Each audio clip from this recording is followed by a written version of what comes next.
Live from Canada and the United States, it's Friday night. Hello, Braxton. How are you? Hey PJ, how's it going? I'm pretty good, dude. I have a little bit of a cold, so I'm not feeling great, but hey, I'm okay. How about you? I'm okay. I think I'm okay. Hell yeah. Maybe. I don't know.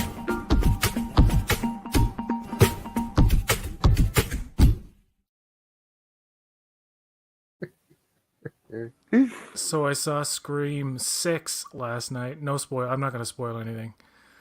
Uh, but yeah, it's the same dumb shit you've seen in all the other movies, Hmm. but somehow amplified in certain areas, and you're like, Oh wow, wow. this is really silly. And it does something different in the with its main characters and its legacy. Well, it only has really two legacy characters. It's the blonde girl from the fourth movie, and Courtney Cox. Hmm. I won't say what happens to them, but they do something different with the legacy characters and Dude, I feel like I the heard that cast from Courtney five. Cox died, dude. I can't say. I don't want to Okay. spoil it. I think part of the fun. I'm especially wary of spoiling Scream movies because I think part of the fun is like who's the killer, who's the killer or killers, because more times than not it's more than one person. Mm. Mm. Was it You're more than trying one to person in this screen?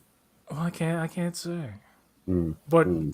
if you've seen three, I won't say who it is, but it is, I think, the only one, and they point it out in the movie. It's like the killer from three is the only person who worked alone, Hmm. and everybody else had a partner. I won't say if somebody has a partner in this, but it's in New York, so I can say that because that's in the trailer. Oh, so the girls moved to the big city. I feel like I was seeing something with like them in a bodega or something, and they were like running from the person, dude. No? Yeah, well, they're living. See, Jenna Ortega's character is living in New York now, and her bigger sister, the main character from the first or the fifth Scream, is very overprotective and kind of stalkery. Mhm. This is not spoilers. This is just like the basic premise. So they're in New York, and Scream takes Manhattan. Yes, that's true. Which is a reference to Friday the 13th, Part 8. Jason Takes Manhattan, which is more like Jason on a boat. Hey, Joel. Did you know that in Friday the 13th, Part 8, they only film like one scene in actual New York in Times Square, and the rest is Vancouver, I think, somewhere in Canada. Hmm. And the majority of that movie takes place on a boat, so it's not. It's kind of like it cheapens out. Mhm. Scream 6 is like that in a way where it's New York is not such a character that you think it would be. Mhm. There are set pieces. There's two in particular set pieces that happen in very public places, and that's like kind of cool. But dude, I'll just say, once you get toward the end, the closer you get toward the end, the less believable anything is. You're like, huh? What? This person got stabbed in the back and then in the gut, and then in the next scene they seem completely fucking unaffected. And it's like, how are certain characters surviving stuff? And it's like it's a trend throughout the movie where it's like, did they die? Because I don't know at this point. Because everybody seems to keep popping back up to life. I won't say who, but it's one of those deals. But I'm not. There is actual like killing and stuff. So, People but it recover quickly from being stabbed in the it Scream movies, it dude. really it's almost self aware. It's becoming like the Fast franchise where it's you just don't believe anything's any you don't, there's no sense of danger at some point because Hmm. you're like, I thought they were gone. Hmm. Oh, I thought they were gone. Oh, again, I thought they were. It's like, wait, this is too much now. And I think a lot of people are pointing that out. Like they're saying that particular aspect of it, like, just takes away. And it's Scream, so what do you expect? But five didn't do that. Five was, I'll give it credit. It It was a little more realistic with the consequences of multiple stabbings. And when in this, it's like, wow, that person seems to be pretty okay, and they should be fucking dead. Like it's John Wick. You ever watch John Wick? I did. By the time you get to the second movie, you're like, okay, he needs to go to a hospital, or he's gonna lose all of the blood in his body. Then by the time you get to the end of 3, you're like, well, surely he's not surviving that. And surely he's not surviving that. In the very end, it's like, no way. And then John Wick 4, he's like, I was in bed for a couple of weeks. I'm all right now. After, I can't say, but it's one of those things where it's too much. Heck yeah, dude. It was fun, I probably won't watch Scream 6 until it comes on Paramount Plus. I don't think I'll go to the theater to see it. Yeah, it's like 60 days or something. Or not even like 45 days. It'll be on Paramount Plus. Yeah. I do like Jenna Ortega. I primarily saw Scream. I feel like I haven't seen like a Scream. I didn't see like Scream 4, I don't think. I saw 1, 2, and 3. I did see Scream 5. I do like Nev Campbell. I do like Jenna Ortega. I do like Jack Quaid. But this one, it's like, I can wait for it, dude. The first one, by the way, without Nev Campbell. I know, yeah. She's mentioned in the film, but she's not there. No Sydney. Which, you know what? If you're going to do a Scream 7, have it be about Sydney again. Or maybe if you take a break for a couple of movies, you can bring her back. But give Nev Campbell a good paycheck. That's the reason she didn't come back for this one. Mm-hmm. So she's like, yeah, you're not paying me enough. Mm-hmm. The movies don't cost that much. They make they're designed to make a good profit. I mean, if they spent like 100 million on a Scream movie, it's like, no, it's not gonna make that much money. Although it did make, it's like the highest opening weekend for a Scream movie. I think this was. The weekend's not over yet, but the theater I was in was packed. Oh wow, dude! This wasn't an empty seat. And some humor in there, some laughs. Hell yeah! But the cast from the 5th movie are much better in this. Like, you like them a hell of a lot more. It might be from the fact that you're only introduced to them in 5. Like, 5 is like a requel, and I guess you could say. And they point all that out. There's one speech where the girl's like, the girl who's like Jamie Kennedy's character from the original, where she's explaining like the franchise rules. And she's like, we're deep in the franchise now. We're like so many, and so I'm paraphrasing, but so many movies in, so anything goes. Like, you don't know what's going to happen. And they end up in the movie playing it so safe. You're like, what was the point of all that then? It's like, yes, people die, but nobody of importance. Not importance, but, nobody you really get to know all that well. Most people who actually die in it are... Anyway, I won't get into spoilers. All right, well, let's move on from Scream 6. You saw Cocaine Bear. I want to hear about it. Dude, Cocaine Bear was totally fun.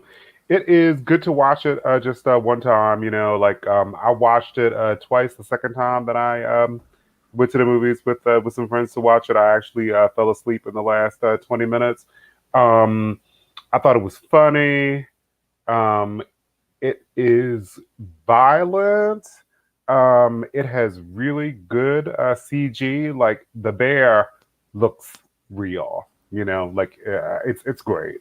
I thought the Cocaine Bear was super fun, dude. I feel like when it's out on streaming, you should definitely check it out. Don't set your expectations like too high, but I think that you'll enjoy it. Yeah, they made like $60 million on a $35 million budget or something like that. Did okay, as long as they kept their marketing costs down. But they did have that 30-second spot, I believe, for the Super Bowl, which probably cost them like $3.5 million or something. Maybe even more than that. I have no idea. It's millions. But I went with 4 friends on Saturday, and they all really liked it. They thought it was fun. So yeah, you should definitely check it out. Ray Liotta's last movie, I think it was, that he ever filmed, Mm, directed mm-hmm, by Elizabeth Banks. Who, mm-hmm. by the way, I'm like, it's like her, Sonequa Martin Green, Meryl Streep, not Saoirse Ronan. These are like actresses I would kind of melt in the presence of, and like wouldn't know what to say. Like, what's my name? I don't know. I don't know what Elizabeth. I don't. I'm not really familiar with Elizabeth Banks. I know that she directed this movie and she did a good job. She was But in I'm not familiar with her. Zack and Mary Make a Porno, Walk of Shame.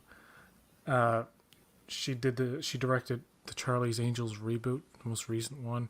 She was Mm. Rita in the 2017's Power Rangers.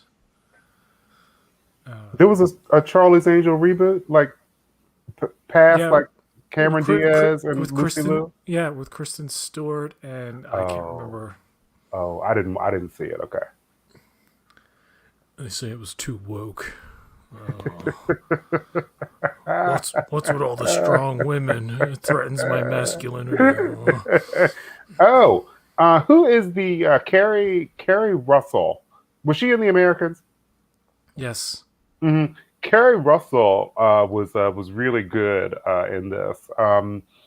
She Oh, played like Cocaine Bear. Yeah. in Cocaine Bear. Yeah, she was really good. Like she looked absolutely flawless. Yeah, she was really good. Ray Liotta was good too. Um, Ollie Anson Ehrenreich. Air, all yeah, however you say his name. Um, you know, I think that maybe his character wasn't well written. Like he was like this like weepy guy, like I don't know. Oh, he I felt lost like his he was. wife or something, and he's like really heartbroken over it, and he keeps coming up in the movie. Mhm. Yeah, he is he's actually annoying in the movie. That's like the only part of the movie that would say that I didn't like. Ice Cube's son was pretty solid. O'Shea Um, Jackson. Yeah. O'Shea Jackson Jr. Yeah, he was pretty solid. But yeah, like the star of the show is the CG Bear, and the CG Bear was awesome. It was great. One, I was almost going to see it in theaters, but the cast really kind of drew me in. Aside from the bear itself, it's like you got Isaiah Whitlock Jr. He's from a show called The Wire. He plays the mayor of Baltimore. Oh, he was really good. I've never seen The Wire, but He that plays dude was Donald. really good in this. He plays He was funny. Donald Glover's father in Atlanta, which is one of the most brilliant fucking shows you'll ever see. Oh wow. Oh, it is like surreal, dude. It's one of these shows that has no rules. It like just does whatever it wants, and you're just like, okay. Like it'll be realistic and down to earth, and then it'll just be like the Twilight Zone, and it's like what? It really is like the last two seasons of that show are very experimental, and it makes you think. And it's like there's one episode in the last season about a Goofy movie. It's a fictional documentary about a fictional black man who was rose in the ranks of Disney to produce animated movies, and his dream was to make a Goofy movie, and it's about a black father and son, and all like the racial subtext that's in the movie and in the character of Goofy himself, and it's serious, but it's funny, and it plays like a real docuseries where they're interviewing people about this guy who didn't exist at Disney. The Goofy movie wasn't made by this guy. He's like all completely made up. And it's about how a Goofy movie is a metaphor for, you know. And when I watched that movie in theaters, I remember being so impressed with how fucking real the father and son relationship felt in that movie. That's a very underrated animated movie. It's beautifully animated, by the way. But there's one scene where Goofy has a conversation with Pete, who is PJ's father. I don't know if you ever watched the Goofy show or whatever, but and he's kind of warning him about his son, like, you know, don't like put too much trust in him or something. And Goofy's like, I trust my son. And he's in the car, and the glove compartment opens when he hits the steering wheel. He like in anger or something, and the map falls out, and his son has changed the map to alter their course away from Goofy's like planned trip. He's manipulating his dad to get him to go to Los Angeles to go to this concert. And Goofy's like all betrayed and stuff. And you watch that movie and that scene in particular, the way it's animated, it's like so fucking real. Like the angles they use and everything. It's one of the most underrated animated movies out there. And the fact that Atlanta did this episode that's like so meta, weird kind of like take on that movie, where it's like absurd but like moving. And like when they talk about this fictional guy, this fictional producer who ended up like dying or whatever, it's really sad. You think he's real. You think he was really the guy who made a Goofy movie. Anyway. This guy in Atlanta, his father is played by Isaiah Whitlock, and there's a brilliant episode in the last season where he's in a mall, and a woman distracts him by like trying on different hats and stuff, and he falls for it, and he's there for a while. Then he finally picks a hat when he's insistent that he didn't want a hat. So he gets this hat. He looks good. He looks cool. He walks through the mall, and some asshole teenager just starts fucking with him. Oh, old man with the hat, and just really ends up embarrassing the fuck out of him and like humiliating him. And it's like, how the fuck did that just happen? It's such a surreal show. It's one of the best. It's one of the best shows ever. Donald Glover, I don't know. He's some kind of like savant of sorts. And Brian Brian Henry. Brian Tyree Henry. Yeah, he plays his rapper friend, and he goes on these fucking journeys. And there's one where he's I think he's on shrooms, and like it's like, okay, where's this gonna go? And there's another character too, I forget his name. He's a taller guy, skinny guy. He's been in a lot of movies. He's like a weird stoner, kind of like introspective dude. And there's an entire episode where a woman in a wheelchair is just chasing him, trying to like, I think stab him, I think she's trying to stab him. And like he just can't get away from this woman. Everywhere he goes, here's the chair, and this woman is like, because she thinks he stole something from the store, when really he was trying to return what do you call it, an air fryer. He was trying to return an air fryer in the middle of a riot in this store. It was related to black, that kind of like that time where people were rioting and stuff like that. And this white woman in a wheelchair is blocking the doorway, like trying to fight everybody stealing stuff, right? And then she targets Donald Glover's friend when he's like the only one there who's legitimately just trying to return an air fryer, and he can't, so he just walks back out with it. And she follows him the whole fucking day. And it's like one of these things where it's like, this is not realistic that this woman can find him everywhere. It's like, it's literally like one of these things where it's like goes into the Twilight Zone area where you're like, okay, none of this is real. And actually they imply at some point in the series that it's all a dream. And it's like, oh, you're fucking with me now. It's like one of these things where, what was that show, Dallas or something? One of those old 80s shows where it was like all a dream. Like dude wakes up. The Bob Newhart show. At the end of that sitcom, dude wakes up in a bed and he's like, oh, it was all a dream. They did that in Roseanne too. Did you know that? In Roseanne, Dan dies at one point, right? And she wins the lottery. This is how fucking weird the show gets. Saint Elsewhere did that too, yes. Saint Elsewhere, it turned out to be a little boy's fantasy, as he was, like, some little boy imagined, like, the whole series of Saint Elsewhere. It's absurd. But they did that back in the day. It's like, that's how they ended certain things. Like, it was so off the cuff. Like shows got so, I guess you could say they jumped the shark or got so weird after a while that they just said, ah, fuck it. It was all a dream. It was all somebody's fantasy or something like that. And that's kind of what they do with Atlanta. But you don't care by the end of it. You're just like, man, that journey was fucking awesome. Now the first 2 seasons are straight up realistic. They don't do anything kind of like out there or weird. Then for whatever reason, the last 2 seasons are just like, oh, we'll do whatever the fuck we want. And it turns out to be some of the best television you will ever watch. And it's amazing that nobody I've talked to has watched it. It's such a popular show. It was. And people are just like, yeah, I don't know. I've heard of it. So that was my spiel on Atlanta. But going back to Cocaine Bear, Matthew Rhys, who was also in The Americans, is in it. Margot Martindale. She was very good. She's really the funny. ranger whose face gets fucking shredded or something, or dragged. Something really gruesome happens to her. Mm-hmm. Poor thing, yeah. Mm-hmm. She fell out of the back of an ambulance. Mm-hmm.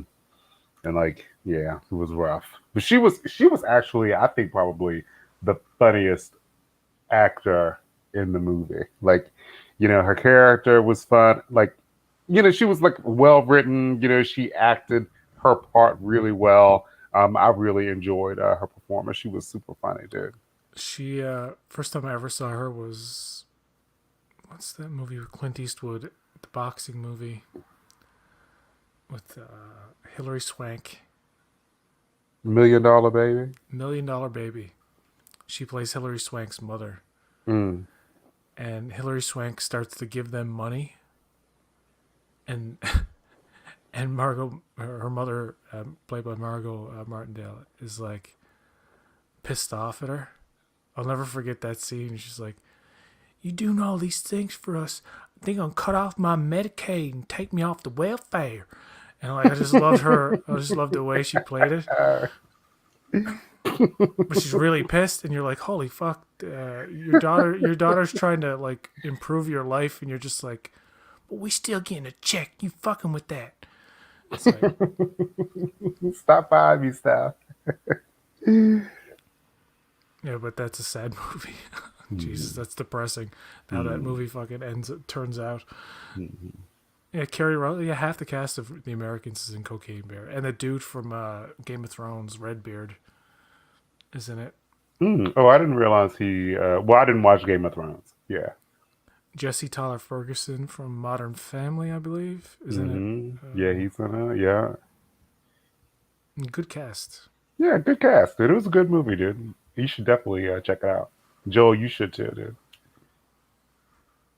Would you like to talk about Star Trek Picard episodes 3 and 4? It's your favorite show, right?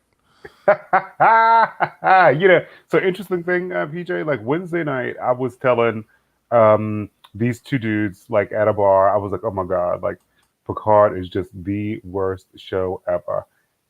And then like these young ladies like walked past me, and like they were in like their early 20s. And like one was like, oh, like enjoy Picard tomorrow. Like I'll be watching, so I felt bad about like trashing Picard like publicly. But then Picard would like prove me wrong. I was watching it like the next day, and like the Return of Seven, like at one point, like I was like, oh yeah, like when she shot that changeling, and then she told the dude to put some respect on her name. Like my cats were afraid, dude. They just like jumped off my lap. I thought this episode was outstanding. Well, let's look at 3 and 4 as like a whole, because 3 and 4 are all about trying to get out of the nebula. At the end of 2, I believe, that's when they go into the nebula. But it turns out not to be a nebula. It's a living creature that's actually giving birth. And that's how they eventually get out of there. They kind of hitch a ride on the energy waves of the contractions. But leading up to that, you have that whole thing with Picard finding out why Beverly kept Jack a secret. And really, what it turned out to be, she just held off on telling him until Jack was old enough to figure it out, to decide for himself, which ties into the end or the flashback in the episode 4. So that's talking about the 2 episodes together as a whole. Because Jack actually did reach out. And he went to 10 Forward in Los Angeles, where Picard goes to eat his haddock. Funny enough, they're going to use that bar so much, and Guinan's never going to be there, just by happenstance. She's on vacation this whole time. But I like that idea of the cadets, interrupting his dinner, asking him to tell a story. It seems kind of forced, and you're wondering why the flashback is there in the first place. But it really ties back to, it almost solidifies the explanation of like why Jack didn't eventually reach out, because he heard his father say, you know what, Starfleet is the only family I need. And at that point, maybe that's what the kid didn't need to hear. Or that's like, that was like, well, fuck it then. If you had said you had regrets and would have wanted like a son, maybe I would have started talking to you. And how Picard realizes, oh yeah, you were that kid that at the bar that time. Picard only remembers at the end of the episode, right? And he's like, oh yeah, I did meet you before. He's forgotten this whole time. And then bringing up the story of Jack Crusher again kind of reignites it. And that scene in the holographic 10 Forward bar where Picard's like 10 fucking grueling hours. I was like, whew. It's so weird to hear Picard say the F word. I don't care about dipshit or bullshit. Like, that's standard fare since like the 80s in Trek, in terms of like movies and stuff. Just imagine hearing like Kirk saying, oh, fuck it. Or like, you know what I mean? Or Hora or Sulu. What the fuck? So. But, Patrick Stewart and Jean-Luc Picard aren't like 60s people, Yeah.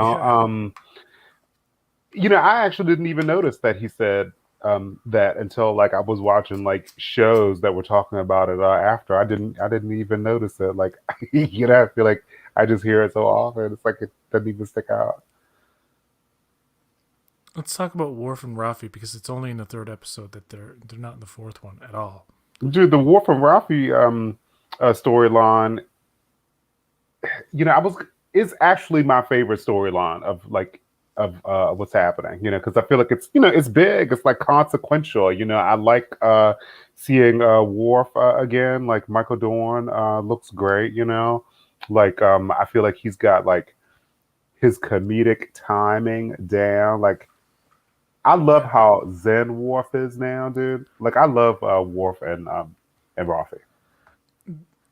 The best thing about that Worf and Rafi teaming up, it's like, first of all, finally, let's get Rafi off this fucking like disaster train that she's on.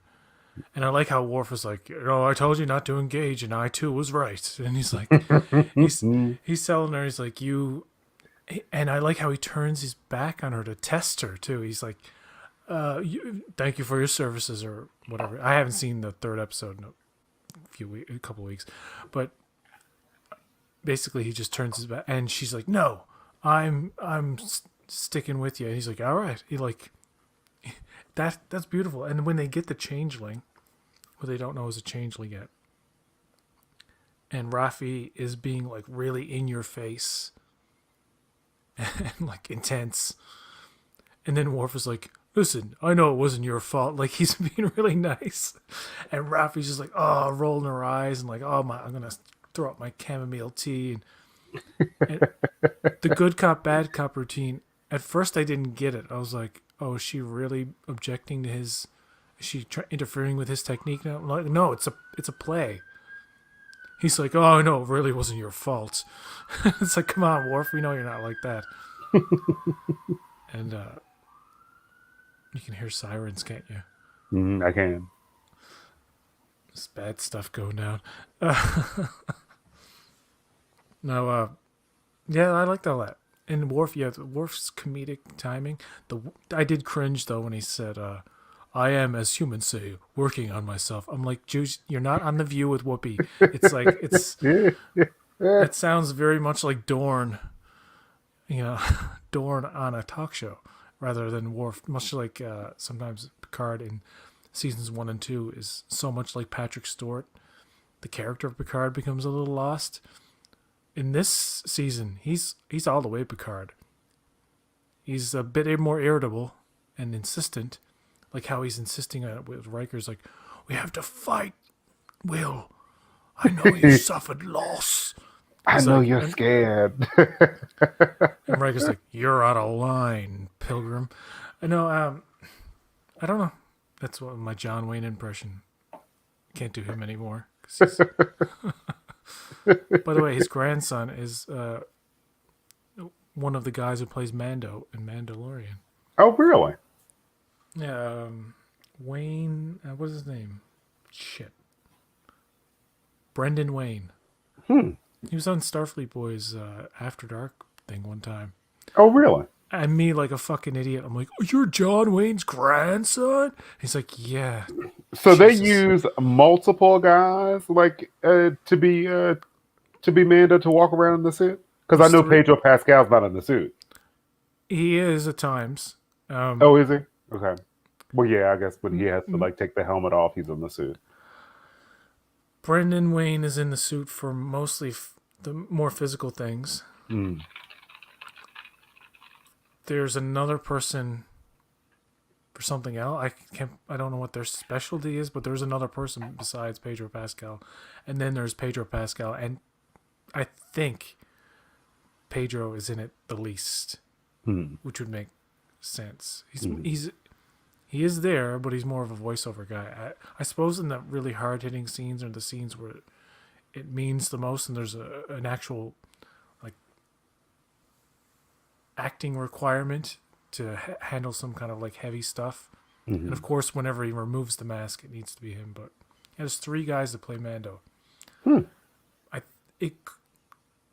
Judging by like how the shows go, I think you'd mostly see Brendan Wayne as Mando more than anyone else. Okay. Just a guess. But you know, those stunt guys, you got to appreciate that stuff.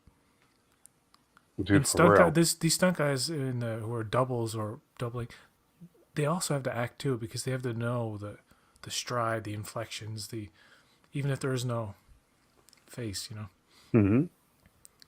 So, getting back to Picard, the best 2 episodes of Picard ever made. Not a big hill to climb. Granted.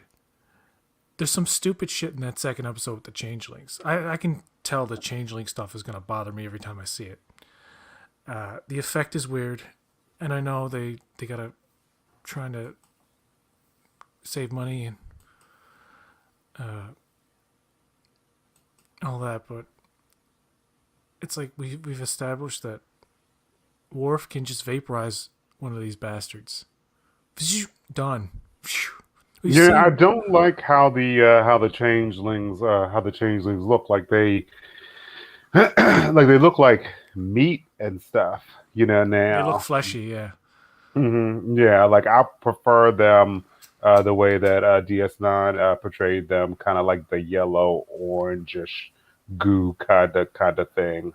And you know, it was, and I don't know, just like they changed like the way that they look, and then also I don't understand like what the rules around them like dying is, because the one that Worf killed like turned to dust. Like I feel like we've seen them like turn to dust before, like in DS9, and then when they shot the one that was impersonating Sydney, you know, she just had like a hole in her. Like I don't know, like why didn't like, you know, the changeling material just like open up and then like, you know, like this is it's an inconsistency in the modern Trek realm as a whole, because we've seen in different shows, whether it's Discovery or Strange New Worlds or Picard, the ability to just vaporize somebody with ease, just as long as you have it on the right setting.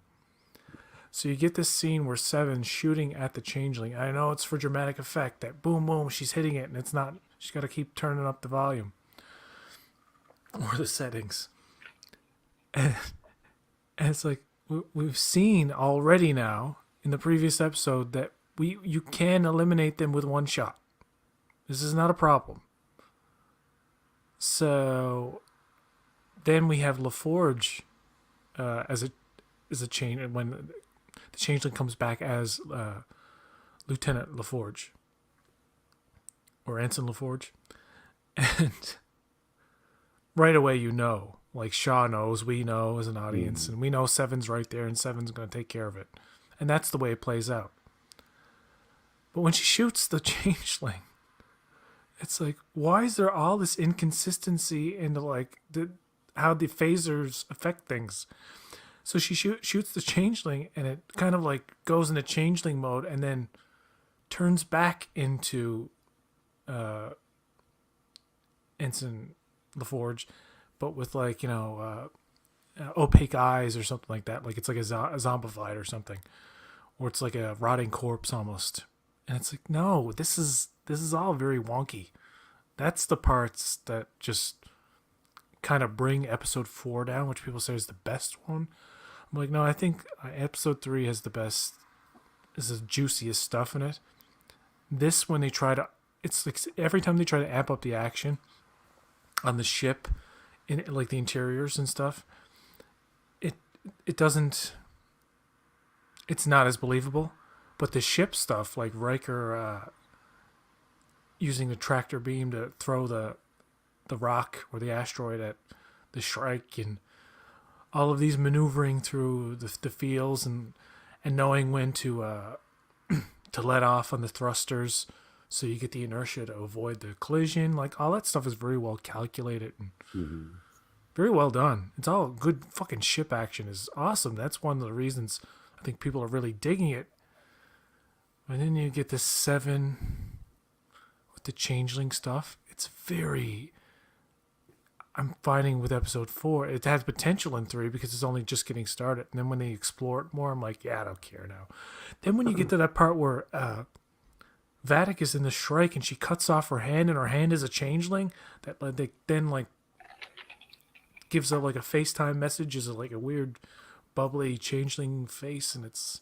Terry Metalis said What? on Twitter tonight that Vadic and her crew are changelings. He tweeted that.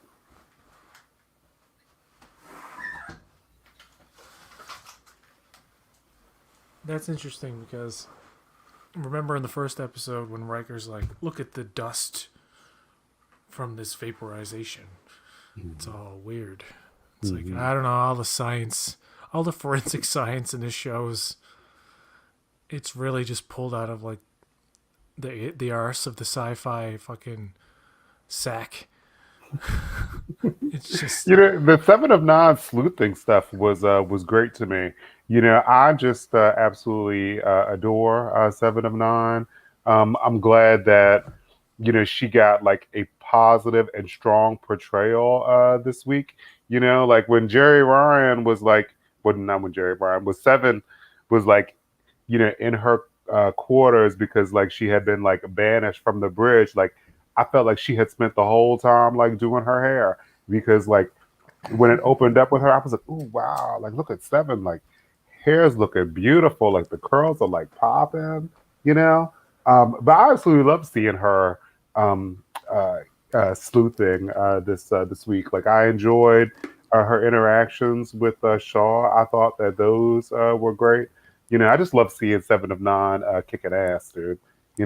Like when she murdered that change, like I was like, yeah. And then she was like, oh, she calls me,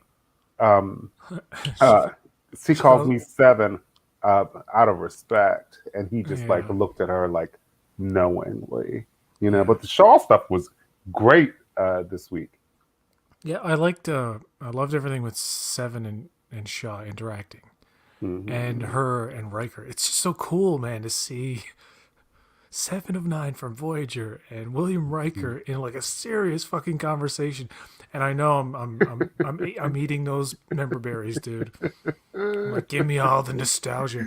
But when it's done even just like competently or just well enough, you're like, wow, this works. I like this. And it's made all the cooler by the fact that these are characters you literally grew up, or you some of us grew up, and some of us, adolescents, kind of like watched this stuff. And I really like the young actress who plays LaForge's daughter, Sydney LaForge. I think that she's doing a good job. Like, I enjoy like seeing her and her like getting lines and talking. Like, I like that she's like young and kind of like awkward, you know. Like she's always like mentioning her father and stuff. But I feel like, like really young people like do that. Like she's like 21 to like 24. Like she kind of just left home. Like your parents are like, you know, the biggest influence in your life at that point. yeah, She's talking about her father like all the time. But that's like, I feel like kids just do that, you but know. it's funny. When the changeling is imitating her, and she's like, my dad's Jordy LaForge. I'm like, it's so heavy handed. You're like, you've got to be a changeling. Like you're just such a dead giveaway. So like we know that Sydney, is it Sydney LaForge, right? Sydney. We know that she talks about her dad a lot. What does that sound? Do you hear that? I don't hear it, PJ. Okay, Here, no, let no, me no, let me mute my no, microphone and no, see no, if no. you. It was my end. It was my end. Something's seemingly unplugging or something. I don't hear it. Is my mic working okay? Hmm. Okay. I can hear you. I don't hear anything unusual. But the stuff with Jack and Picard, it's like, yes, okay, you're sharing a story now. And 10 forward. Shaw walks in. He's all hopped up on pain meds. And he's like, I remember Wolf 359, Stardate, whatever. And your old man, ask your old man where he was. Now, it's not explicitly stated that Jack does or does not know about this. But of course he fucking does, because in the first episode, Picard's logs from the first encounter with the Borg are playing. Actually, no, the second encounter with the Borg are playing in the ship. So, of course, Jack knows who Picard is. Of course he would know about Locutus. Of course he would know. But it seems like Shaw's like, yeah, you're like really forcing it out in the open. It's like, of course everybody knows that he was Locutus. But Shaw comes in like the prick that he wants to be at that point. And it works very well. But And I don't know if that's him being an asshole.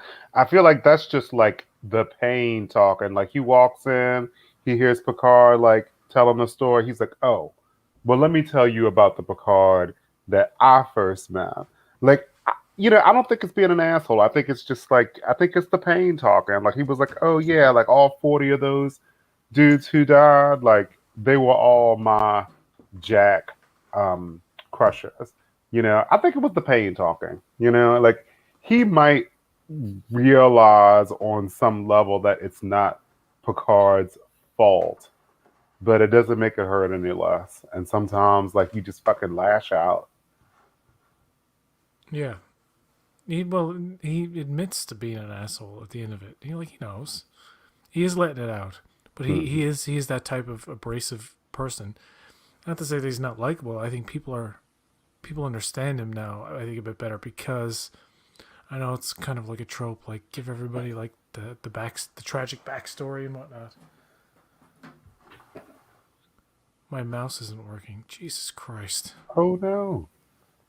I'm trying to highlight Ruben's comment. Oh geez, another guy who hates Picard because of Wolf 535. But I mean, hey, like 11,000 people died. I mean, I'm sure there's like, probably like 50,000 people who hate Picard. Yeah, there's a lot I of mean, people. really, I'm surprised. I'm surprised that Picard is still alive. Like, I mean, because you imagine, dude.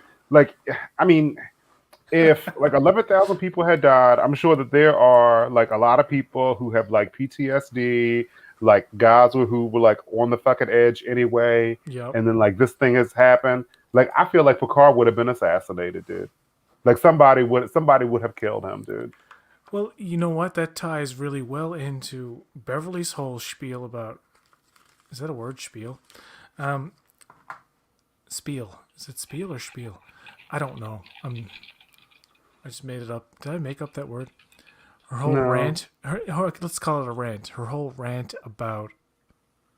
Well, every time I turn my back, you're being kidnapped or threatened or so like that Ferengi you wanted to kill your fake son and should have mentioned that, but just look at the history of it. Like it's funny because in season 1, the joke is that he goes to Starfleet headquarters, and the dude at the desk has no idea who he is, a living fucking legend. So they really play it up to the point where I think it would annoy some people, probably like Ruben if he watched it. Like, Jesus, yes, we get it. They're legends because they say it out loud. Like characters say out loud, these are living legends, and they reference episodes. Like in the 4th episode, they're like remember at Farpoint, it's like that, and it's like, yeah, we know it's like that. You pointing it out is kind of meta, and I get people like go, oh my god, they mentioned Farpoint, and it's like, do you have to though? Do you really have to? We know it's more like the implication of what this situation is like. People can surmise, oh, it's like where silence has no lease or something, where silence has lease or whatever that episode is called with Nagilum, or it could be like Encounter at Farpoint with the jellyfish kind of thing. It's a different thing. It's a new thing. It's not meant to be like Encounter. But yeah, it's like this season so far is kind of like Trek's greatest hits. It was really what people had told me it was before. And Trek's greatest hits kept coming up. I'm like, that seems like just a lot of fan service. And like, I'm watching it, and it is. But it's fun, and I can't deny the fun I'm having. I can nitpick the shit out of it and make fun of it with the best of them. Like Ruben, I love telling Ruben, like, I really like this episode. And explain something, and he'll be like, well, that fucking sounds stupid. I'm like, well, yeah, if you just want it to be, you gotta go with the flow sometimes. And Ruben would like some things about it. This is the best Picard was ever going to get. It wasn't going to be some kind of like, for example, it's not Andor. It's not nearly at the quality that Andor is. Andor is Andor is an anomaly. Like, I don't understand how that show got made. And people will watch it and be like, I gave it a chance, and 2 episodes, I wasn't sad, and they give up. I'm like, no, it's not it's not. It's like, all the best shows. Granted, it shouldn't take a season to get going. But if by the 3rd or 4th episode, shit starts to get interesting, stick with it, because you will often be rewarded. But if you're watching a show and you're 4 or 5 episodes in, you kind of like it, chances are it's not going to get that much better. There's a show called Banshee that I watched the whole series, but I never loved it. Like, I kind of had a take it or leave it attitude. But I look back at it with some fondness because I didn't think it was all that at the time, but now I think it's a brilliant cult series full of like gruesome violence and fucking almost hardcore sex. And it's not pornography, but it's pretty fucking nasty at points. It's like, holy shit. It's one of these shows that's like adrenaline and fucking, it's testosterone dripping kind of stuff. It's really made for a certain audience. And in that ways, it's like Picard is made for the fans who just want a taste of the old stuff in a new container. And I'm buying it. I'm not ashamed to say that. I'm buying into it so far. It could go off the rails at any point. I maintain that is a possibility because I've been fucking tricked before. First episode of Picard season 1. Yes, okay, I think we're going somewhere. Boom, shit. Not that bad in retrospect, but then you get season 2, first 3 episodes I liked. I thought we were going somewhere. Fun. No, not the case. It becomes really hard to watch. Picard season 3 so far is not that. It is not difficult to watch. You can argue that it's easy to nitpick because it's very 90s Trek movie action sci-fi kind of thing. It's First Contact ish in its like approach to just general serious logic. It's a lot of some derivative things. It's like, why are we using this thing again? Why aren't we exploring like the actual strange and new, as opposed to falling back on all the old things? But if it's done in an entertaining way, I mean, it may not hold up to like the older movies or the best of the older TV shows, but it's the best we've gotten in this era, and that's good. So there you go. The best that you think that that Picard is the best of the newer Trek shows? No, not the show, not the series. Oh, Just oh, oh. just these first 4 episodes. And then, by the way, the first 4 episodes are a story. This is like the season starts off with a 4-parter. Basically, is what it is. Mhm. And You know, I really really don't like that Beverly and Picard had a child. This this that part of the story just like isn't believable to me. It just doesn't make any sense to me. I really really don't like it. Um, they've abandoned any logic in the fact that, okay, I can accept that. I'm sorry to cut you off, but you know, Ed Speleers is in his mid-30s. He's playing someone who's technically supposed to be only 21 or 22 at the oldest, considering the time that has passed. Now, they imply that he's 23 or 24. They don't outright say it, so they don't even know. They're not even. It seems like they're not sure about dates, and that's a muddy part of it that kind of takes away any kind of believability. And the fact that there's a flashback 5 years prior to where Speleer's character, Jack, is supposed to be like 16, but in their timeline he's like 18 or 19, and that doesn't make any sense because Nemesis happened in, like his father had pointed out earlier today in his stream, Nemesis happened in like the early 2379. If Jack was born that year, he could have been born that year if it was the beginning of the year. If, say, he was born in that year, the youngest he would be is, the oldest he would be is 22, because it's 2401 now. So they got all that messed up. I think they don't even know, like they're not sure. you I know, think if you Picard ask, tells terrible terrible stories, dude. how is a 4-parter when there are big loose threads? No, it's a 4-parter in the sense that it's all about going to this place, then getting stuck in this place, and then getting out of this place. That's what happens in the 4 episodes. Like they go to the nebula, they get chased by the Shrike. Well, no, they go into the nebula and then they get chased through the nebula.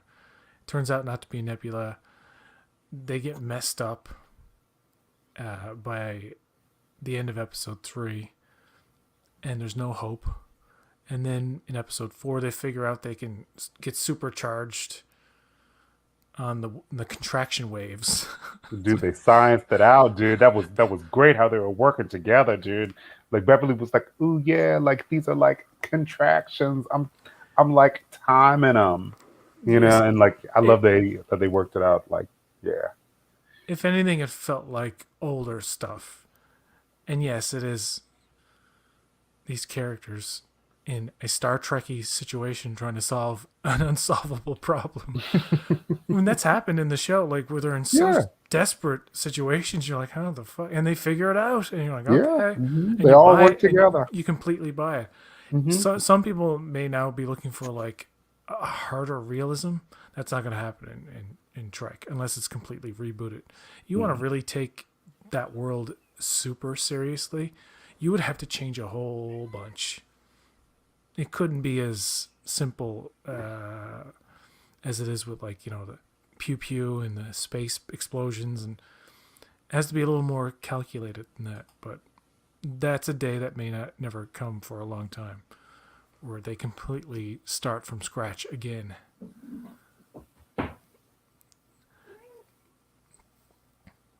but that's not really. Well, Ruben, I know you're asking questions, and you have to watch it. I encourage you to watch it, my friend. And you need to be here to say this was bad. And there's people out there who do early reviews of the episodes, and there's one in particular me and Ruben have talked about. I don't want to name him, but to say anything good or bad, I just don't want to bring his name into it. But entertaining reviews where he picks through every single thing. And there are times where there are nitpicks that I recognize as, I would say, false nitpicks, or the kind of nitpicks where you didn't hear the information they provided in the episode to explain a thing. So the person's like, why did this thing how did that doesn't make any sense? It's like, but they say why. They actually go through the trouble of anticipating why the audience would, what question the audience would ask about a certain thing for the logic reasons, and it's not all perfect. Like, for example, the gas leak. 7 has a quick throwaway line of something. That's why they didn't detect the leak. That's why the ship didn't detect the leak. And you're like, okay, sure. There's another one where I can't think of it. I'm blanking on the certain complaint that's not really. Oh God, I'm drawing a blank. Complete brain fart. The show has made me dumb. Oh my God, no. Red Letter Media is surprisingly into it. They're buying it, and they're like kind of like where I am, where it's like, hey, if you're giving me something half good, why not? And if I'm having fun watching it, why linger on all this stupid shit? But the stupid shit, if it keeps going on, is going to build up and become annoying. Like the thing with the changeling, it was so stupid. Mm-hmm. Like, okay, boom, one episode, you can just vaporize him. Boom, another episode, you have to keep fucking with the phaser settings just to have any effect. And it's the same changeling that later she kills with one shot. Mm-hmm. And it doesn't even disintegrate after. It's so weird. Like, that's messy. Mm-hmm. And that's It kind is. of like... I have a feeling that the changeling stuff is going to bother It's probably me. going to be terrible. Like, it's probably going to be terrible. But dude, are you not loving the performances from Frakes and Spieliers and Stashwick? It's like when you spend enough time with these people in the state that they're in, the way they're written now, it's a lot better than the dreary kind of like fucking poetic bullshit everybody was spewing off in previous seasons where everything was so profound. Like, I sought you like lightning seeking the ground. It's like, what are you fucking talking about? Like, there's none of that fucking fancy schmutz. Is schmutz a word? Where am I? What's happening here? It's like pan scrapings. It's like, I don't know what to write, so I'll just write something that sounds poetic and pretentious. It's like Red Letter Media perfectly makes fun of Picard's like mindless speeches. He has a really good one in season 1 where he's like, the Borg don't change, they metastasize, and the camera's like right in his face. It's really uncomfortable and fucking awkward.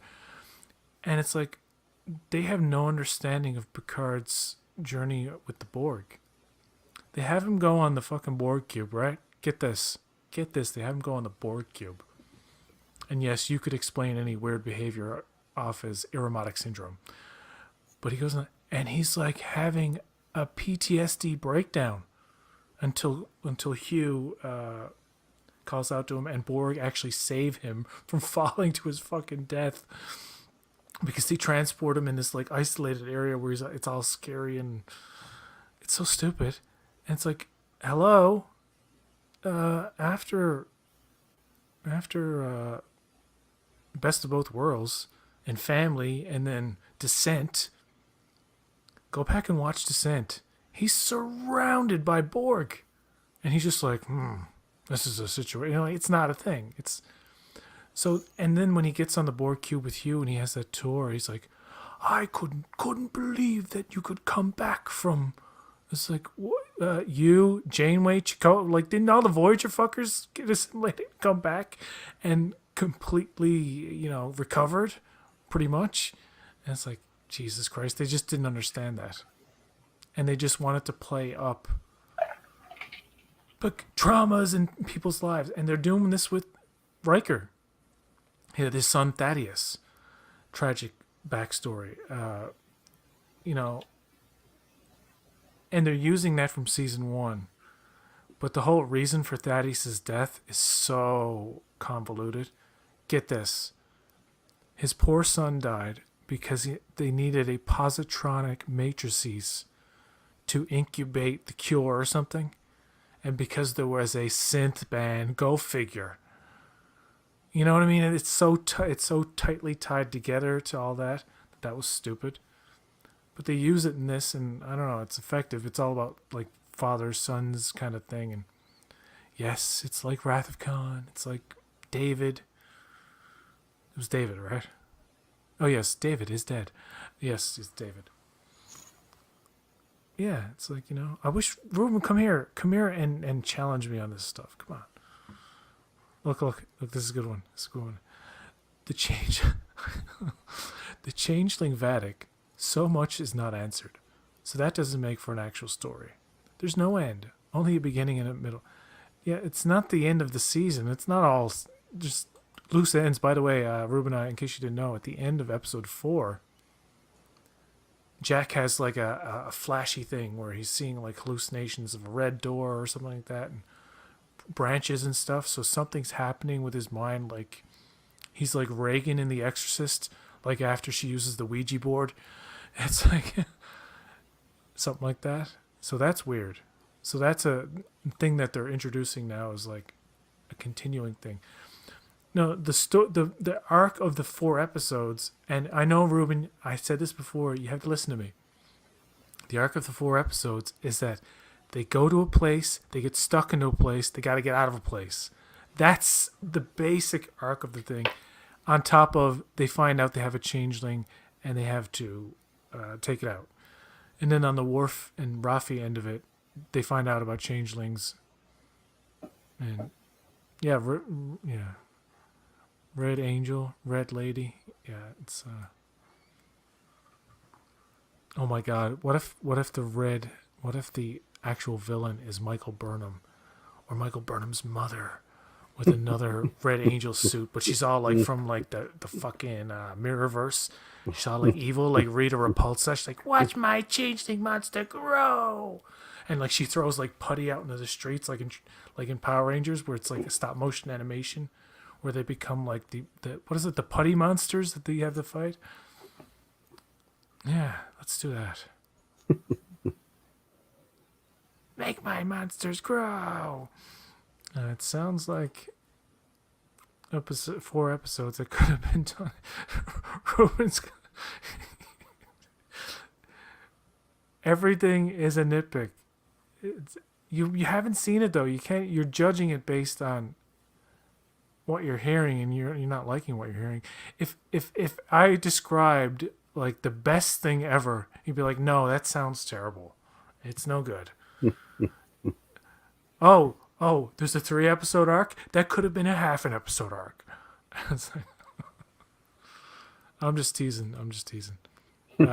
Prime Lorca is out for Picard Blood. Yeah. I almost want to wait for 5, 6, and 7, and then like do a 3-episode binge. You're gonna do a 3-episode binge? No, I probably won't have the patience. I'm gonna watch episode 5. Yeah. Mm-hmm. I don't really like this show. I thought that the last episode was good. I'm gonna keep watching just to, so I can talk about it with the dudes, who watch Star Trek, but I feel like this show is not a show that I should be waking up at 5:30 in the morning to watch, but I am anyway. Well, And that's a good note to end on, and the fact that Ruben says, "I know pretty much all of episode 1 and 2," and it sounds terrible. Ruben, it was. It wasn't that bad. Did you watch Mando this week, dude? I watched the first 2 episodes of Mando. Mando was good, dude. Like, I like Bo-Katan, dude. Yeah, Bo-Katan can really wield that dark saber. Oh man, dude, wasn't she amazing with that dark saber, dude? I was like, "Ooh, wow, look at Bo-Katan doing the damn thing, dude." I actually love Katie Sackhoff. She's another person I would be like forgetting my name if I ever met. I don't know. She was really friendly with the schmoes. It's like Christian Harloff and Mark Ellis and stuff on their show, their live shows back in the day. So she was really like she was really like would come around and hang out. She was in the Battlestar Galactica reboot with Edward James Olmos. Who did she play again? Starbuck? I don't know. I didn't watch Battlestar Galactica. And yeah, she's just as an actress, she's great. She's in Pitch Black as well, which is a great movie. Probably Vin Diesel's best movie. Cool. But she every time you see her in an interview, she was recently on Christian Harloff's channel talking about Mando season 3. She's such a lovely person. She's great to listen to. Joel said she's down to earth. Good. And the Bad Batch. You know, people keep talking about how good the Bad Batch is. I've never actually. Well, you know, I watched one episode of the Bad Batch, like the first episode, and it didn't totally grab me, so I didn't keep up with it. But people say it's really good. Yeah, I can't watch Star Wars animated. It's amazing that I even watch Star Trek animated. And it's not that I'm an animation snob. I used to actually really love it and appreciate it for its like, you know. But nowadays, it's like it's got to be something I need to be interested in for me to get into it, because it is a medium where I'd rather see it in live action. Like I'm watching, like Lower Decks, maybe not, but Prodigy is great. If that show wasn't as good as it was, I wouldn't bother. People seem to love Star Trek. People seem to love Katie Sackhoff, dude. Katie Sackhoff is amazing. But she was really good as Bo-Katan, dude. Like, yeah, you know, the first episode of Mando I did not think was great. The second episode I thought was significantly better. I did like the action. You know, one thing that I don't like about the beginning of this season is that Mando seems to have he's showing like some lack of competency over these first 2 episodes, and I don't know. Like, I feel like I don't remember him having a lack of competency in previous seasons. You know, like, well, he's had multiple head injuries, so. Like, you know, we saw him, like, you know, shoot the pirates in episode 1 with like a high degree of accuracy, and then in the next scene, you know, this like droid with no. Braxton, keep talking. I'll just be right back in like 1 minute. Keep talking. I'm listening.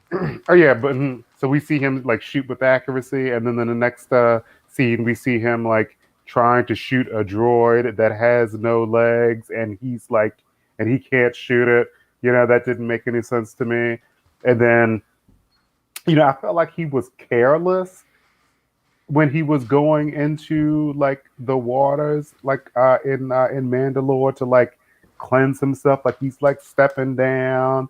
You know, he takes off his jetpack and stuff. And like Katie Sackhoff, well, not Katie Sackhoff, Bo-Katan, she's been there before, but like she was a girl. So maybe she didn't remember that like there's like a drop off. Like it seems like she should have said like, oh, like, you know. Yeah, I don't know how she would have known like about like that particular drop off, because maybe it's been so long. And like she was always under this impression that it was like unlivable, but then she realizes, hey, we can actually possibly rebuild here. And it's like, I like that. It's just that first episode, dude, it's so fucking short. By the time you get into it, woo, credits, and it's like, whoa, no. I was just starting to, and it's like, I get it. They're gonna cut you off, just when it's like, you want to see the next scene, because it's a bit of a drag. The first episode, on a technical level, it all looks great, but the second one, there's some like monster action and Oh, dude, like, it's creepy and stuff like that, and it's a good little bottle episode. But mhm. the main story is not happening yet, so I can get people who are like, it's slow start and it's not really going to the place it needs to be, maybe. But it really is one of these shows that is so much better on the binge. Mm. That's why I wish I had the patience to just Amy wait. Sedaris is great, dude. Like, I love seeing her in that Yeah, curly little wig, and like I was seeing her and was remembering how like she was talking about how she used to date a Jawa, and I was like, that just sounds crazy, dude. that's Like, very progressive of her. but dude, I think that character is so funny. Like I love the opening with her, and then I absolutely love Mando's ship. I think that Mando's ship is so beautiful. It is, yeah. There's an unnecessary scene. I kind of get what you said about in the first episode. It's like the big old alligator fucking thing. And somebody pointed out somewhere online, it's like, the Mando guys could have just ran away from it. They But could they have just chose flown like away, to dude. stand around and like hmm fight this thing that they're not affecting at all. They're just getting killed, and then Mando has to come along and like blast it.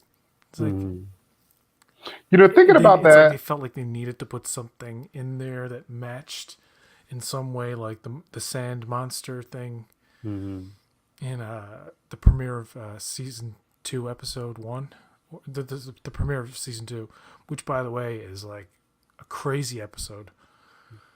Like just visual effects wise, it's insane that level of visual effects was achieved in a TV show. hmm I Are you was getting talking to my muted? friend about I like can't the hear you, opening, Braxton. huh? I can. Never mind. Never mind. My thing was Oh, unplugged. okay. No, I was just saying that me and my friend were talking on Wednesday night about the first episode of Mando, and it didn't get off to a good start for either of us. I did not like that they killed that animal. Like they have jetpacks, they simply could have flown away. They just like start Mando off with like unnecessarily killing an animal. I did not think that that was cool. You know, so I think that Mando got off to a bad this season got off to a bad start for me just because of that. I thought that sucked. I thought episode 2 was better. I the the best thing about episode 2 is that like Mando's a bit incompetent. I think I just chalk it up to like he's been beaten around a few times. With that helmet on, like he had a severe concussion in the first season, and then like he was seriously kind of messed up by one of those robots at the end of the second season when he's getting like punched over and over again in the head.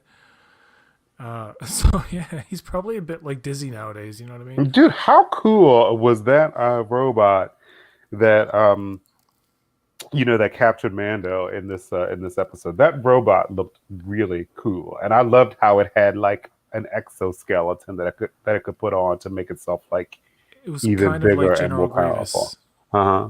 Totally.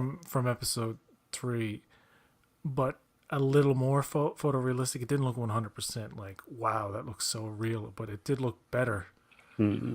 than the older stuff. And besides, it was in like low light, so that helped it too. And then it had that creepy little eye in the middle of it. And Mm-hmm. I love, you know what? It's a simply it's a show that satisfies like simple needs in a viewer, and by that I mean, okay, Mando's captured. The only one there to help is Baby Grogu. You're like, well, come on, Baby Grogu, do something. And you don't know if like Baby Grogu can or not. Like you're not sure.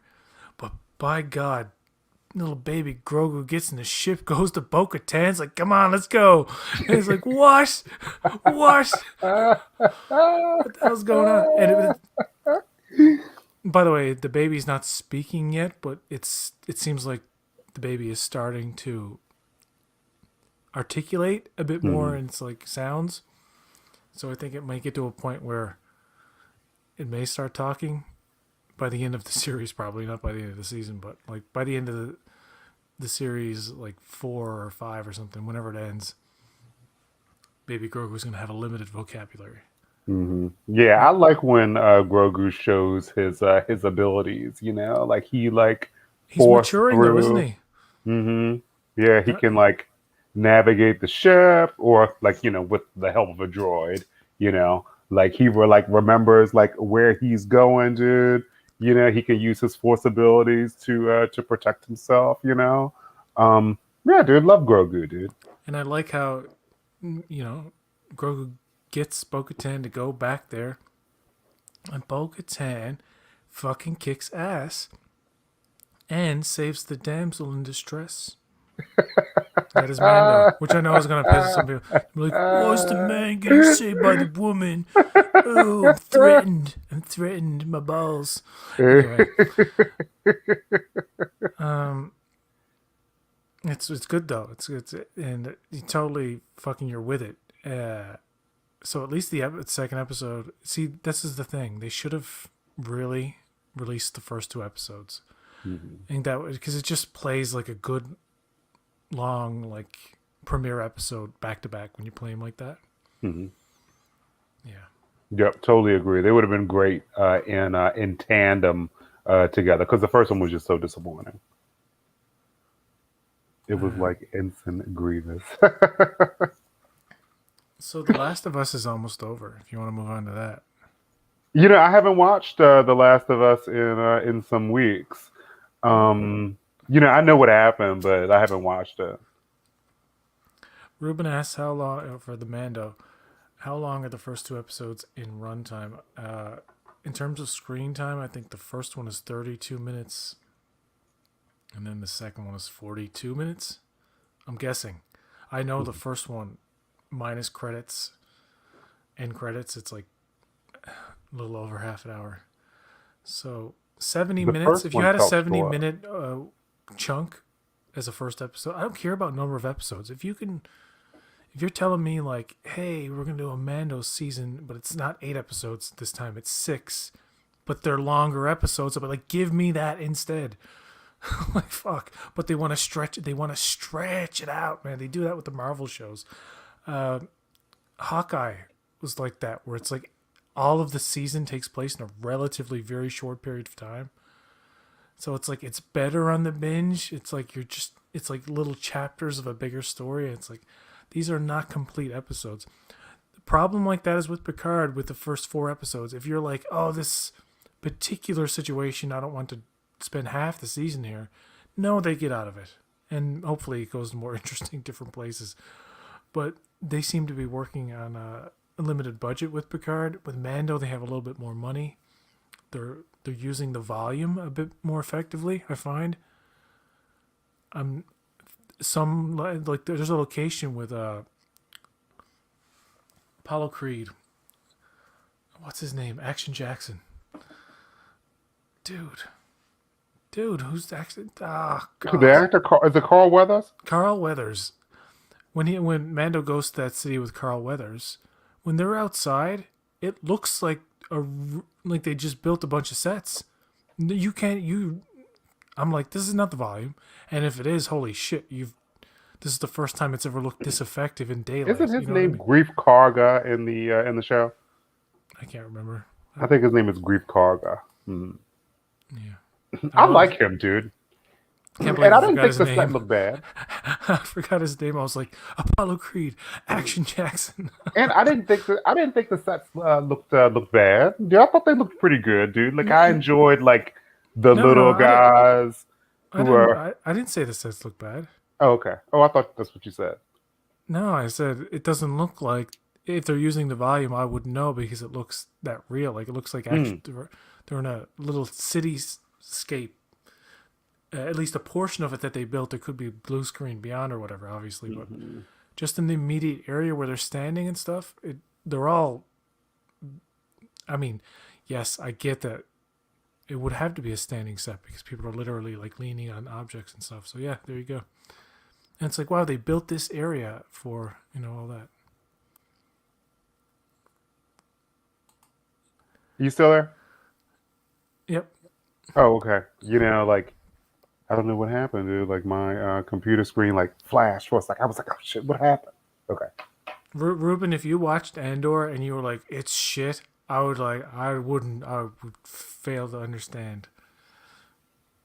Because I can see how you can look at Picard as it is described currently and be like, well, this is the fucking member berries and it's not doesn't have much substance. I'm like, I can see how you can see that, but maybe if you watched it, you'd change your mind a little bit.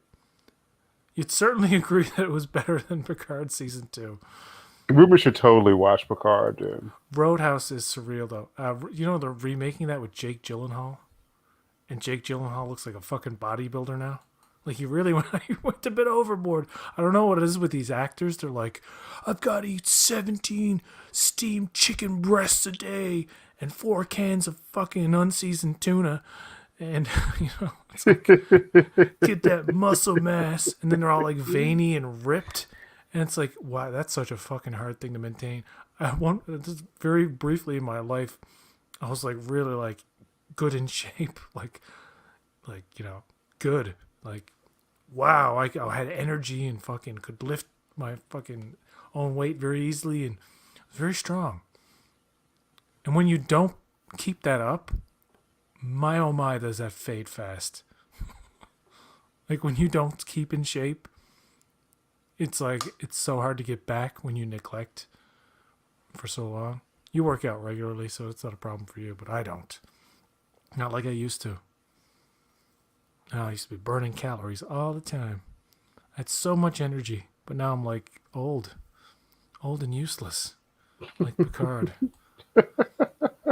That's hilarious. But the gym is like a part of my lifestyle. Like I go to the gym when I don't have like anything else to do. Like yeah. I mean, I just like go to the gym like 5, 6, sometimes 7 days a week, just because it's like a thing that I do. It's just like a part of my lifestyle.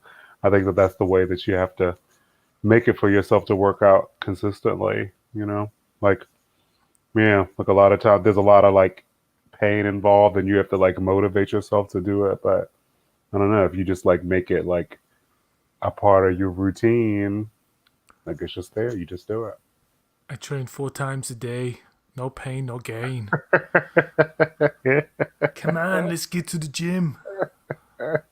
You want to be a real bodybuilder like me? Arnold. But dude, so you're all caught up with The Last of Us, dude? Yeah, so since we've last talked about it, Ellie and Joel have met, Joel's brother. We find out Joel's really sad, plus he has heart palpitations or something. Then at the end of that episode, he gets impaled. He has a very serious injury. It seems like he's on the brink of death. And the next episode, it's mostly a flashback of Ellie and her friend. And then episode 8. No, not episode 8. Yes, episode 8. The second last episode. The finale is Sunday, which is episode 9. But in episode 8, she comes across a preacher and a dude, and they turn out to be bad guys. She ends up getting penicillin for Joel, injects him. Then by the end of the episode, he has all this energy and kills a dude, and you can chalk it up to adrenaline and stuff. But the fact that he even survived is so unbelievable. It's like After being impaled. You have the character on the brink of death in one episode. Then Ellie doesn't know what to do. He's not getting treatment. He's just bleeding. It's so far-fetched in that degree. And shows this all the fucking time, dude. Oh, Scream 6 was such a great example of... this person has lost 7 liters of blood. They've lost all the blood in their body. How the fuck are they still alive? How is their heart still... it's one of these things. Mm-hmm. It's like Joel surviving. It's not that I want him to die. It's just like, why'd you put him in such a dire situation that's so would be so hard to come back from anybody. On top of the fact that it seemed like he was dying anyway. Like he seemed like he was, but by one episode he's again fucking like looks like he's gonna pass out all the time. Did you know Joel's a tough mofo, dude? But he got that injection of penicillin right in the wound, by the way, right in the wound area. I suppose that's effective instead of a major artery. But anyway, and then he just comes back to life like, "Raw, I'm Hulk now. I'll kill him." And you think he's gonna save Ellie? No, Ellie's got a bit of that cordyceps fucking anger in her, man. Something's with Ellie where like there's a fire in her. Where it's like, you fuck with her, you better watch out. Like she's on that table and they're about to chop her up, and he fakes it, and then you're like, holy shit, the cleaver's right by her head. Ellie, grab it. You're telling the character in your mind, grab it. She does. Like, it's like as soon as you think it, the character's doing it. You know what I mean? Like, hey, Ellie, he's really close. Fucking grab him and get the keys. And she does it. And you're like, she's doing everything like you think characters in distress should do. But you necessarily probably wouldn't do them because there would be dire consequences. But you're like, I wish that character would have done it because that's... But really, if you were in the same situation, you'd be scared shitless. You'd be pissing your pants. Like, one of those things. But she's really like, don't fuck with me, kind of like that kind of person. And when the preacher is on top of her in that episode at the end, when the fire's coming out, he's about to do that to her, she fucking snaps and she fucking brutally murders him. And there's no like Joel shows up after she's done it, and her reaction to him, like Joel comes up and touches her, and she freaks the fuck out, and she's covered in blood and all that. But it's not one of these things where she's a monster. She's fucked up over all this. Like, this is traumatic stuff. Yeah. And it's coming through the portrayal. And I gotta tell you, Bella Ramsey's gonna get a fucking Emmy. I can't see anybody competing with that level of...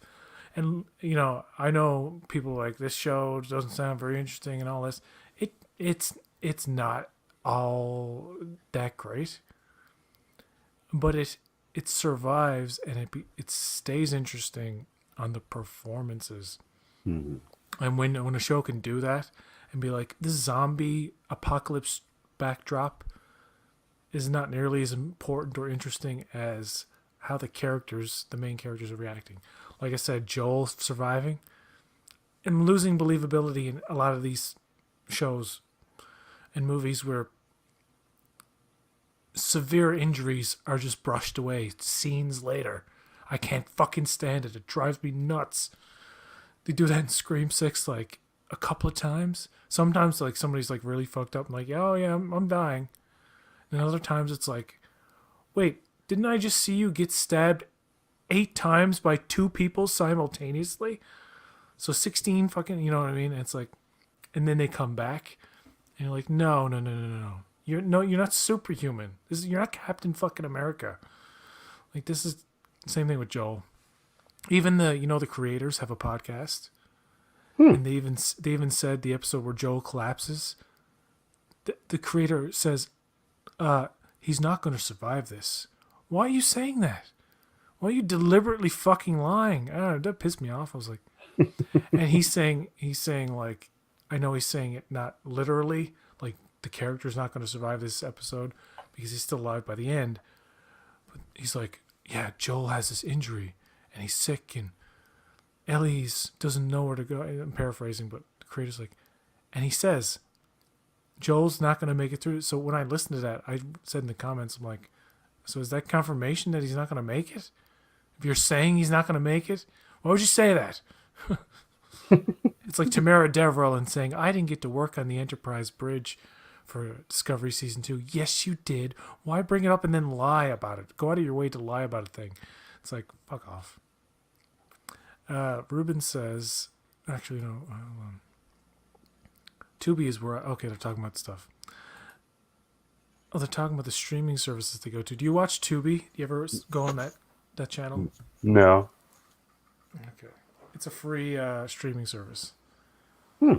that has movies and TV shows, and Roku has a lot of that stuff too. Hmm. Okay. Not great stuff, but you know. So you're not gonna watch Last of Us You until it's know, over? Until it's over? I mean, well, it's over on Sunday. Um, like I have started. Um, so gosh, like maybe like I think I'm on episode like 6 or something. Like like I started watching it and then I stopped. I started watching it a couple days ago, and then like I went a few minutes and I stopped it. I started watching it tonight, and I said, "Oh, I'm gonna watch The Mandalorian instead." I think that's a show like that because it doesn't make me feel good. I don't really want to watch it. I don't really watch that much media. Really, like I watch Star Trek. Like I watch some of the Star Wars stuff. Like I play a lot of games. Yeah. I'm not like that into drama. I really like action. The Last of Us is actually very short on action. Um, I think that it's actually kind of slow. Um, I can get through the next 3 episodes like this weekend, but I don't think it's a show that I'm super into though. It didn't turn out to be like one of those HBO shows where I'm like, yes, I gotta look. I love this. And Boardwalk Empire was that for me at a time, and while I didn't watch The Sopranos while it was going on, but when I watched that reruns, I love that was there. There's another show. Hello Ladies was a comedy on there with Stephen Merchant that I really loved. That they canceled prematurely, and what HBO does a lot is that they give it a movie a couple of years down the line. They like we'll have a movie that closes off the series. They did Hello Ladies the movie. Deadwood was a 3-season series starring Timothy Oliphant and Oliphant. I don't know. And who's the guy who plays? God damn, he's in oh my god, hold on. John Wick.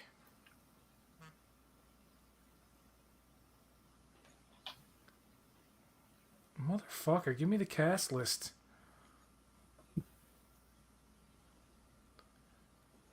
Ian McShane. Okay. Deadwood was. And Ian McShane was the best part of Deadwood. But the show was canceled prematurely, and it left things very open ended at the end of season 3. Like 10 years later, like a while later, they made a movie where the characters are all like older and still in this same place, and all this stuff has happened since, and it actually very successfully concludes the series and wraps things up. And I'm like, you gotta bless HBO for doing that. There was a show that they canceled prematurely too called Raised by Wolves. I doubt they're gonna make a movie to close that off. Same thing with Westworld. The idea is like whenever HBO does this, they can always give a movie somewhere down the line, a little HBO movie. Ray Donovan was a Showtime thing that ended way too late. It should have ended like with one of its earlier seasons because it dragged on way too long. But then they made the movie of it, in which like it wraps everything up in like a very lazy way, where like just a lot of people just die. It's like, oh, okay, well, there you go. Game of Thrones. Game of Thrones should make a movie of that fucking series. Redeem the end. The last season of that wasn't that bad, but you could redeem it with a theatrical film or even an HBO film with the characters like Tyrion and others later down the line. And what's going on? What's happening after the fucking great winter, the big events of Game of Thrones? Ian McShane is also in Game of Thrones, yes. Ian McShane is one of the best actors. He has the greatest voice ever. And he plays Swidgen in Deadwood. He's such a vile but likable kind of antagonist. And they speak very poetically in like Old West speak. But yeah. You looking forward to like John Wick 4 in any of those movies? No. You don't watch John Wick? No. Mm-mm. I think I've seen John Wick 1 and 2. Um, I'm not really like anticipating them. I think that I'll probably go see John Wick when it comes out. I enjoy them, but like, I don't know anything about the lore of John Wick or anything. Mm-mm. I can't really say that there's anything like. I mean, the next movie I'm planning to go see in the movie theater is Little Mermaid. Oh, Little Mermaid. Mm-hmm. Yeah, that's Disney live action adaptations. Some of them are all right. I kind of like was always interested in when they started doing that. Like, I think I saw the Cinderella one, and I was like, oh, that's a pretty decent adaptation. But Cinderella is like not really my thing. I was interested in The Lion King. Pointless movie, but it's interesting to watch. It really is. It's interesting to watch once. It's I not never bad. saw The Lion King. The live action. Mm-mm. But I loved live It's action a trip. Cinderella. That's what it is. It's a trip. The visual effects are so good. You're like, holy fuck, this just looks like real animals. Like it just, and they go for the realism to where they don't animate the faces beyond what an actual real animal can express. So that's jarring to people where it's like they look so real. It doesn't, and they're talking and it doesn't seem right. But I don't know. I think it's fine. Aladdin was actually good. I think that was a good movie. That was an entertaining movie. And it was just different enough that it didn't step on the toes of the animated one. Like Will Smith was a decent, Robin Williams, that's for sure. But he was a good genie. And the dude who played Aladdin was good. And the girl who played Jasmine was good. And, and the dude who played fucking Jafar, he was interesting. And scary and intimidating. I'm a Will Smith fan, but I never saw that a live action Aladdin movie. Prince Ali, fabulous, something like that. I can't remember the lyrics. Yeah. Cruella was not bad. I watched that for Emma Stone and Emma Thompson. And Emma Thompson is really good in that movie. Heck yeah. She is like Meryl Streep in The Devil Wears Prada.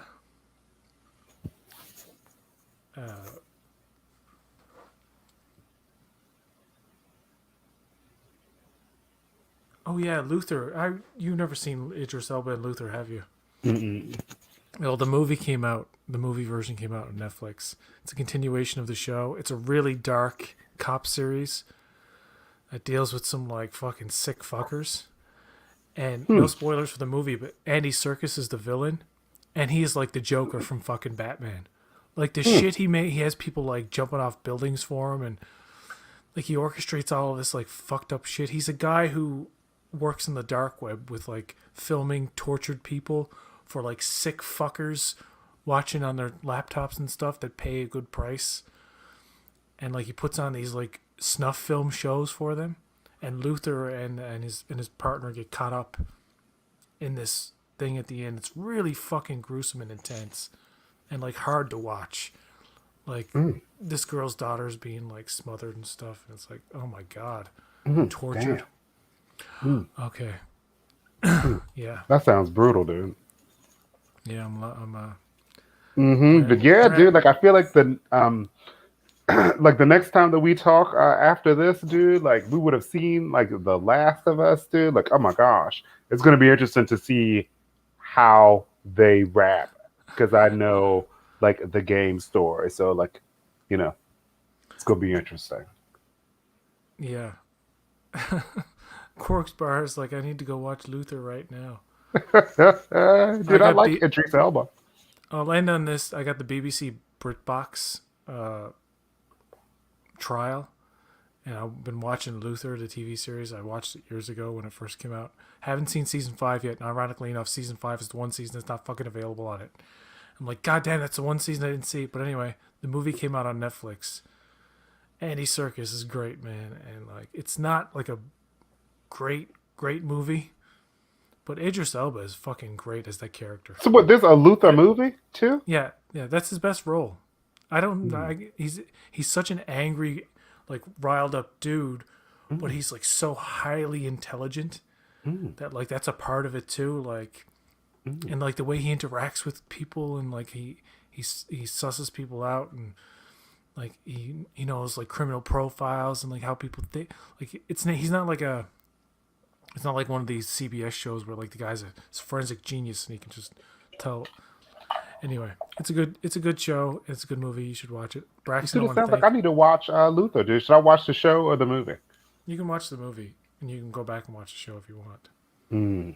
You don't. You're not required to see the show to understand the movie. The Andy Serkis villain plot is an investigation of its own. It's not connected to previous episodes or anything. It's not like a Marvel, dude. You got to They watch do- like the shows and the movies to like know what's going on. Luther's questionable history and bending of the rules and breaking the law catches up with him in the movie, and he does go to prison. So that part of it does reference events of the show, but that's the show as a whole. Like all the shit that's caught up to him, Andy Serkis brings it all up and fucks him over. Basically, gets him canceled and sent to prison because that's Andy Serkis' character. He's like a Joker of the internet.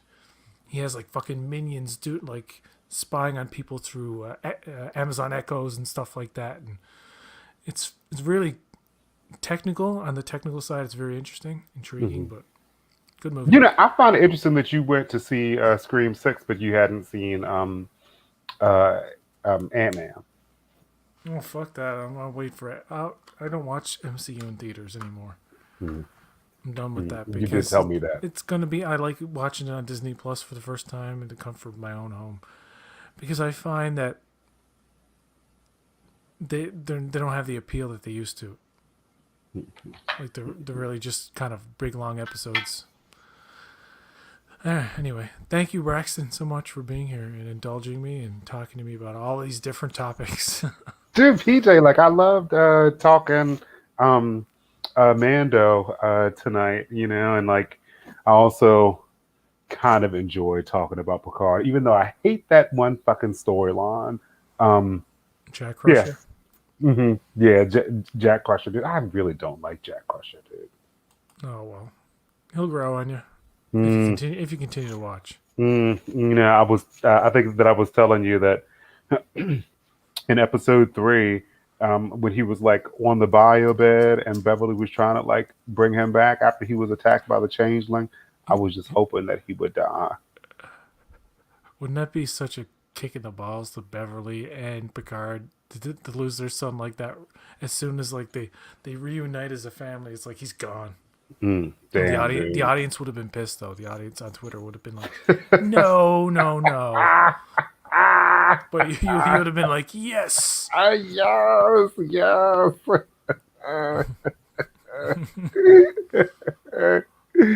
Yeah. All right, Braxton. All right. I want to thank you and the chat. The chat's been really great. Joel and Cork's Bar, and is that it? Yeah. Ruben was here. All right. Until next time, folks. See you guys. Live long and prosper.